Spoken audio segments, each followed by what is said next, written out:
ہم میں اور ایک عام حیوان میں پھر فرق کیا ہے کہ اگر ہم با مقصد نہیں ہیں، خدا نے ہمیں اور ان میں فرق یہی تو دیا ہے کہ ہمارے اندر نطق دیا ہے، ہمیں عقل دی ہے، تفکر دیا ہے، فکر دیا ہے، لیکن یہ عقل اور تفکر کیا ہم اس کو استعمال کرتے ہیں؟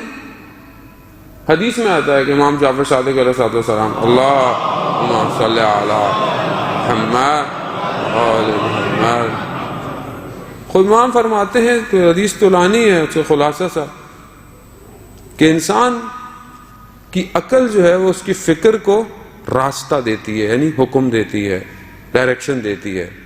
اس کی فکر اس کے قلب کی طرف یعنی اس کے دل کی طرف، وہ پھر اس کے احساسات کی طرف، اس کے احساسات پھر اس کے اعضاء اور جوارح کی طرف پڑھتے ہیں.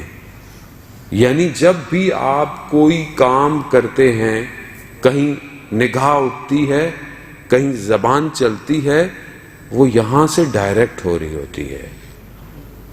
تو اس کا مطلب کیا ہے کہ میری اپنی اوپر کی جو باڈی ہے، سٹرکچر ہے، اس میں کیا ہے؟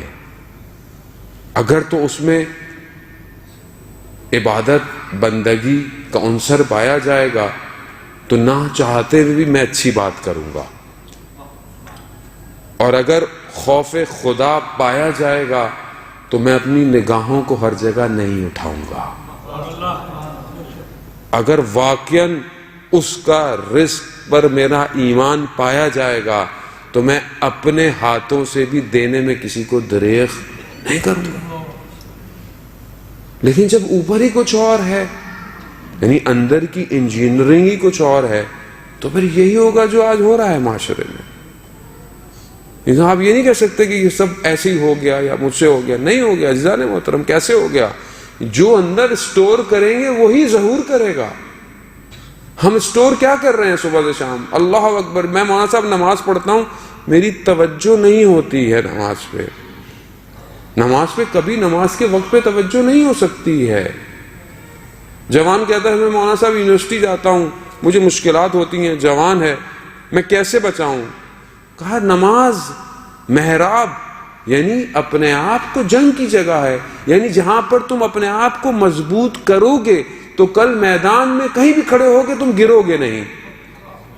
لیکن ہم یہ سمجھتے ہیں کہ جب کہیں جائیں تو کچھ نہیں. ایسے تھوڑی ہو سکتا ہے. جس کو کچھ آتا ہی نہ ہو وہ تو تیر کھائے گا. جس کو گاڑی نہ چلانی آتی ہو وہ سڑک پہ جا کے لوگوں کو گاڑیوں میں گاڑیاں مارے گا. لیکن جو ٹریننگ لے کر آئے گا وہ روڈ پر صحیح گاڑی چلائے گا. لیکن اگر خلوت کے اندر اپنے پروردگار سے رابطہ کیا ہوگا تو جلوت میں چاہے تم کہیں پر بھی کھڑے ہوگے تم اپنے پروردگار ہی کی طرف متوجہ ہو. تو عزیزان محترم ہمیں اپنے اندر کے سٹرکچر کو بہتر کرنا ہے.